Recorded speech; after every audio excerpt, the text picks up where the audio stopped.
Pourquoi malgré les prières, la guerre de la RDC est en train de traîner? Ça fait quand même près de 30 ans que cette guerre continue. Mais alors il faudra quand même à un certain moment analyser, parce que pourquoi ne pas analyser? Pourquoi laisser le cerveau ne pas penser? Nous sommes chrétiens, nous prions. Mais en tant que chrétien, vous devez comprendre les choses. Parce que si vous ne comprenez pas, vous allez continuer à souffrir, vous pensez que non, Dieu ne nous aime pas, Dieu ne nous comprend pas. Il faudra arriver à comprendre les méthodes de Dieu. Pourquoi Dieu permet que certaines guerres traînent, que certaines souffrances soient toujours continuelles? Vous devez le comprendre. Essayons un peu d'analyser cette situation de la RDC. Je vous donne 5 raisons qui font, ou alors qui peuvent faire que cette guerre prenne encore beaucoup de temps. Et là, les Congolais devraient comprendre. Et là, vous allez peut-être essayer soit de raccourcir votre guerre, ou alors de la prolonger. Nous pouvons prolonger ou alors raccourcir cette guerre. Ça dépend de notre attitude. Ça dépend de notre façon de faire. Alors, je vous donne 5 raisons. Essayez d'analyser avec moi et vous allez comprendre. Si peut-être vous avez un autre avis, vous pouvez toujours donner. On n'empêche à personne de réfléchir. Première raison. Le peuple doit s'habituer à la guerre et enlever la peur de la mort, la peur des massacres et du carnage. Les Congolais doivent avoir un cœur dur. Il ne faudra pas qu'on vous dise une chose, allez, négociez, vous allez voir ce que nous allons vous faire. Négociez. Et directement vous vous inclinez, il n'y a pas de problème. Il n'y a pas de problème, nous négocions. Non. Nous devons avoir un cœur dur. Et ce n'est pas moi, c'est la Bible qui le dit. Essayons de voir ce que Dieu a dit. Disons ensemble, Exode 13, verset 17. Ça, c'est Dieu avec son peuple. Et nous disons aussi peuple de Dieu. Mais c'est la Bible qui nous le dit. Suivez ensemble avec moi. Lorsque Pharaon laissa aller le peuple, Dieu ne les conduisit point par le chemin du pays des Philistins, quoique le plus proche, car Dieu dit, le peuple pourrait se repentir en voyant la guerre et retourner en Égypte. Exode 13, verset 18. Mais Dieu fit faire au peuple un détour par les chemins du désert, vers la mer Rouge. Les enfants d'Israël montèrent en armes hors du pays d'Égypte. Dieu n'aime pas pour son peuple, il n'aime pas des victoires faciles, des bénédictions faciles. Pour avoir le miel, il faut affronter les abeilles. Pour avoir le lait, parce qu'il leur avait dit que c'est un pays de lait et de miel. Mais pour avoir le lait, il faut supporter la patience pour élever une vache. Donc, le lait et le miel symbolisent les combats contre les abeilles et la patience pour élever une vache.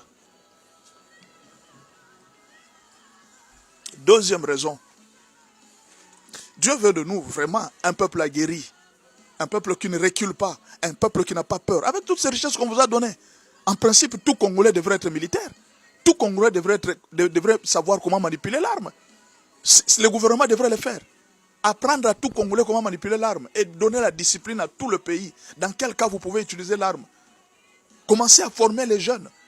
Tout le monde au Congo devrait être dangereux. Très dangereux même. Mais il faut savoir l'encadrer parce que sinon on risque de se transformer en Haïti. Deuxième raison. Le peuple congolais doit se purifier de l'infiltration. À travers cette guerre, nous sommes en train de découvrir de vrais visages. La vérité sur tout un chacun de nous. Hier, les Ouazalendo étaient des forces négatives. Mais aujourd'hui, nous découvrons que c'était des héros. Mais c'est à cause de cette guerre. Nous découvrons que nous avions une armée des Ouazalendo qui étaient très forts. Avec le temps, nous venons de dévisager les politiciens. Nous connaissons aujourd'hui des vrais et des faux politiciens qui aiment la nation et ceux qui ne l'aiment pas. Avec la guerre, nous venons de découvrir nos vrais et nos faux alliés en Afrique, tout comme en Occident. À travers cette guerre, nous venons de découvrir la présence des ramassis dans notre pays. Lisez avec moi, Nombre 11, verset 4. Les ramassis, de gens qui se trouvaient au milieu d'Israël, au milieu des Congolais, saisis des convoitises. Des ramassis saisis des convoitises. Donc, il y a des peuples qui sont saisis des convoitises. Et même les enfants d'Israël recommencèrent à pleurer et dire qui nous donnera la viande à manger. Au fait, l'objectif des ramassis, c'était pousser Israël à s'inquiéter et à se révolter contre Dieu. Et c'est ce qu'on est en train de nous faire aujourd'hui. Pousser les Congolais à se révolter contre Dieu.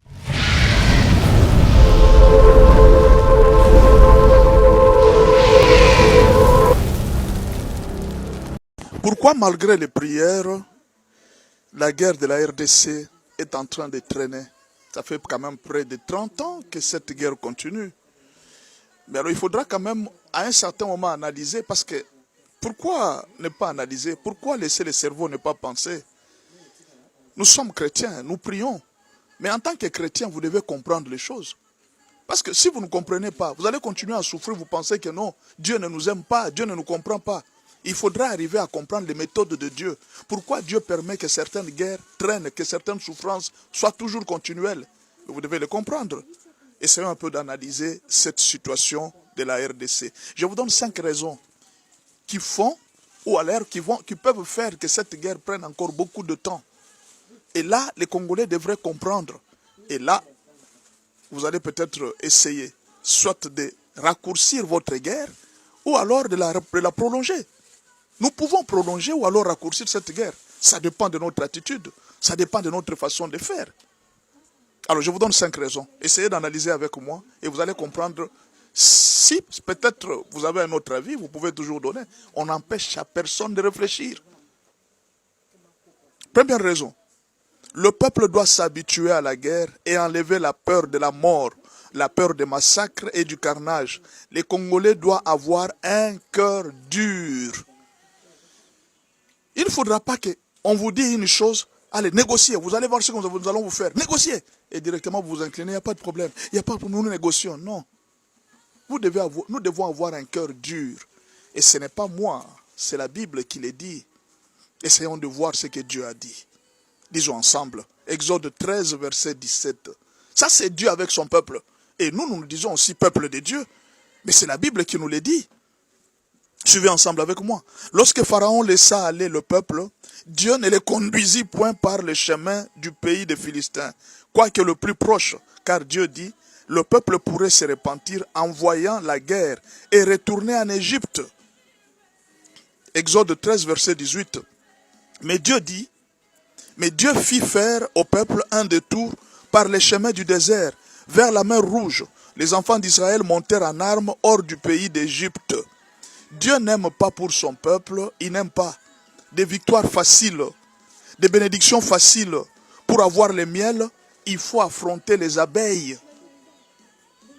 Pour avoir le lait, parce qu'il leur avait dit que c'est un pays de lait et de miel. Mais pour avoir le lait, il faut supporter la patience pour élever une vache. Donc, le lait et le miel symbolisent les combats contre les abeilles et la patience pour élever une vache. Deuxième raison. Dieu veut de nous vraiment un peuple aguerri. Un peuple qui ne recule pas. Un peuple qui n'a pas peur. Avec toutes ces richesses qu'on vous a données. En principe, tout Congolais devrait être militaire. Tout Congolais devrait savoir comment manipuler l'arme. Le gouvernement devrait le faire. Apprendre à tout Congolais comment manipuler l'arme. Et donner la discipline à tout le pays. Dans quel cas vous pouvez utiliser l'arme. Commencez à former les jeunes. Tout le monde au Congo devrait être dangereux. Très dangereux même. Mais il faut savoir l'encadrer parce que sinon on risque de se transformer en Haïti. Deuxième raison. Le peuple congolais doit se purifier de l'infiltration. À travers cette guerre, nous sommes en train de découvrir de vrais visages. La vérité sur tout un chacun de nous. Hier, les Ouazalendo étaient des forces négatives. Mais aujourd'hui, nous découvrons que c'était des héros. Mais c'est à cause de cette guerre. Nous découvrons que nous avions une armée des Ouazalendo qui étaient très forts.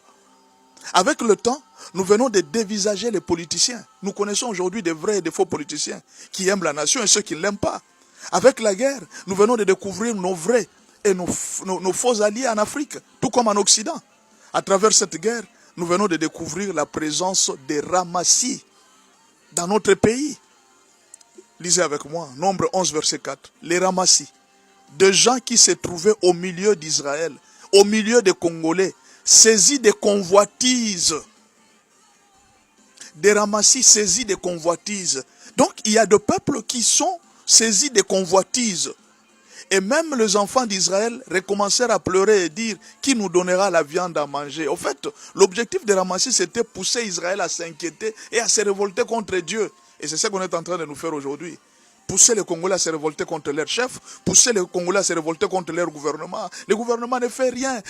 C'était ça en Égypte. C'était ça le rôle de Ramassi. Pousser le peuple à se révolter contre les institutions établies. On va vous montrer que votre gouvernement ne fait rien. Pourquoi vous avez quitté l'Égypte? Il fallait que l'autre, nous revenions en Égypte. Il fallait que l'ancien président puisse rester. Il fallait que Mobutu soit là. Nous commençons à rentrer en Égypte alors que nous sommes déjà très loin. Nous avons déjà avancé. Ça, c'est le rôle des Ramassi. Les Ramassi viennent avec leur convoitise. Ils viennent vous montrer que non, voilà, Dieu vous a abandonné. Dieu vous a laissé, et Dieu ne peut rien pour vous. Vous voyez, vous êtes en train de faire les choses, Dieu ne vous aime pas. Et tout ça, ça sont les Ramassi. Troisième leçon, l'inconscience des hommes politiques les rattrape. Vous savez, pendant que les autres nations dépensent de l'argent pour les armes de qualité, certains politiciens vont chercher des rétrocommissions pour acheter des armes. Donc, quelqu'un va, on lui donne 50 millions pour acheter des armes. Il va, il cherche et dit, bon, où est-ce que je peux trouver les armes de 35 millions pour que moi aussi je récupère les 15 millions dans ma poche. Il vient avec les armes. Et ces armes, une fois au pays, qu'est-ce qui se passe? Ces armes ne fonctionnent pas parfois bien. Ou alors parfois, ces armes ne s'adaptent pas à la technologie de la guerre moderne. Et les politiciens pensaient que non, ils étaient en train de rendre service, de rendre aux autres les mauvais services. Ils se sont rendus compte que ce sont eux-mêmes qui sont en train de perdre le pouvoir que Dieu leur a donné. On a refusé de construire des routes. Aujourd'hui, Goma n'est pas alimenté, approvisionné, parce qu'il n'y avait pas eu de routes. Où est-ce qu'on va trouver des routes pour approvisionner Goma? Et voilà la difficulté. Pourquoi la frontière a traîné pour être traînée? C'est parce qu'on vous a donné l'argent pour construire les routes. Les politiciens ont mangé. Ils ont dit non, nous allons manger ça, je vais construire mes immeubles. Mais ça vous a rattrapé. Aujourd'hui, les uns et les autres peuvent perdre le pouvoir. Pourquoi? Parce que ce qu'on vous a dit de faire, vous n'avez pas fait. Vous aviez l'argent. Vous avez préféré peut-être les plaisirs, construire des immeubles, au lieu d'arranger le pays qui demain, ça pourrait aider l'avenir de vos enfants. Aujourd'hui, le mal que nous faisons chaque jour, nous pensons le faire aux autres. Ce mal va finir par nous rattraper. Soyons sages, chers politiciens. Et cette guerre nous apprend cela. Si nous ne sommes pas forts, nous allons les regretter. Même pour les enfants et les enfants de nos enfants, nous les laisserons esclaves. Si nous continuons à dépenser de l'argent en désordre, on vous donne pour aller faire quelque chose, vous jouez. Et parfois quand on est en train d'arrêter quelqu'un qui a volé, non, la justice joue aussi. Non, donne l'argent, moi je vais te laisser sortir. On ne va rien te faire. Mais aujourd'hui, ça va nous rattraper. Tout ce que vous faites, tout mal que vous faites, vous ne le faites ni contre Dieu, ni contre les autres, mais vous le faites aussi contre vous-même. C'est ça, vous ne savez pas. Les politiciens aujourd'hui sont rattrapés. Nous sommes tous rattrapés. Par la cupidité, notre cupidité nous a rattrapés. Notre vol nous a rattrapés. Pourquoi? Au lieu d'acheter des armes, au lieu d'acheter des choses, de construire des routes qui peuvent aider aux infrastructures du pays, afin que le pays soit stable, sache se défendre dans toutes les conditions. Donc on a préféré manger l'argent. Mais les autres nations sont en train de s'armer. Les autres nations sont en train de se payer des grandes armes.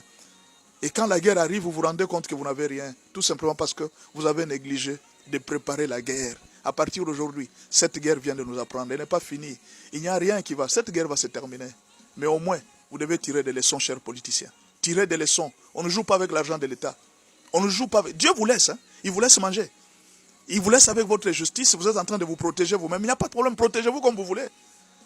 Mais défendez-vous maintenant. Vous voyez, c'est que ça devient difficile. Ça devient compliqué. C'est Dieu qui fait ça. Il nous apprend à être responsable. Quand on vous donne une charge, on vous dit de construire une route, soyez responsable. Soyez responsable. Ça va vous rattraper. Quatrième raison, une population qui est là à comprendre. Vous pouvez vous imaginer qu'Israël a fait combien d'années? 40 ans pour apprendre une seule phrase. 40 ans pour apprendre une seule phrase. 40 ans. Il t'a humilié, il t'a fait souffrir de la faim et il t'a nourri de la manne que tu ne connaissais pas et que n'avait connu tes pères, afin de t'apprendre que l'homme ne vit pas de pain seulement, mais que l'homme vit de tout ce qui sort de la bouche de l'Éternel. Pour apprendre une phrase, il a fallu que les gens fassent 40 ans dans le désert. Vous pouvez vous imaginer? C'est pas normal ça. Et imaginez, nous sommes Congolais. En 1960, nous étions dans la lutte du tribalisme. Nous sommes en 2025. La lutte du tribalisme n'est jamais terminée.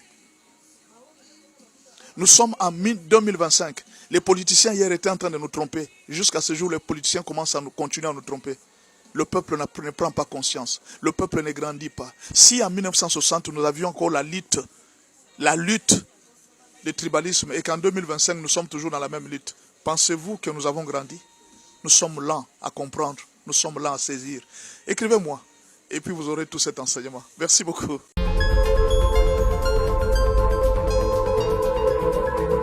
Mon papa, vous constatez là-bas, c'est la guerre ici.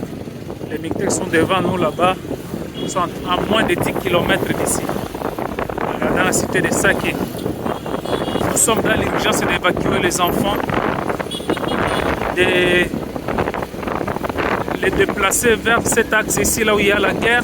Et je suis Fiston Amissi, le coordonnateur de l'orphelinat Jésus et mon papa Nord Kivu. Nous sommes venus vers vous pour vous montrer la situation dont on traverse présentement. Nous voici devant notre structure, là où nous gardons les enfants. Nous avons ici plus de 45 enfants, filles et garçons. Et dans l'endroit où nous trouvons présentement, c'est du côté là où provient la guerre. Ils sont juste dans moins de 10 km ici, en train de foncer vers la ville de Goma. Et voilà pourquoi nous sommes venus vous demander une aide. Nous devons évacuer ces enfants ici vers un endroit plus sûr, parce que cet endroit ici est beaucoup plus dangereux. Pourquoi? Parce que c'est là où provient la guerre et c'est du côté où il y a trop de risques. Voilà pourquoi nous voulions avoir des moyens pour puisse déplacer ces enfants ici d'urgence dans un endroit beaucoup plus sûr en attendant que la situation puisse se calmer. Maintenant là, nous sommes dans l'impossibilité de le faire. Pourquoi? Parce que il faut aménager là où les enfants seront. Il faut le moyen de transport pour les transporter. Il faut aussi chercher comment avoir aussi de la nourriture là où ils vont rester. Ça, c'est la situation qui devient très très compliquée ici. Donc, comme vous le remarquez à côté, ici, juste à l'église, à côté de notre orphelinat, il y a déjà des déplacés de guerre qui sont là, ils manquent où aller. Mais nous ne pouvons pas attendre que la guerre puisse arriver jusqu'aux enfants et croiser les bras sans rien faire. Voilà pourquoi nous sommes venus vers vous pour demander l'aide. En tout cas, nous avons besoin d'assistance, d'urgence pour que nous puissions évacuer ces enfants ici vers un endroit beaucoup plus sûr.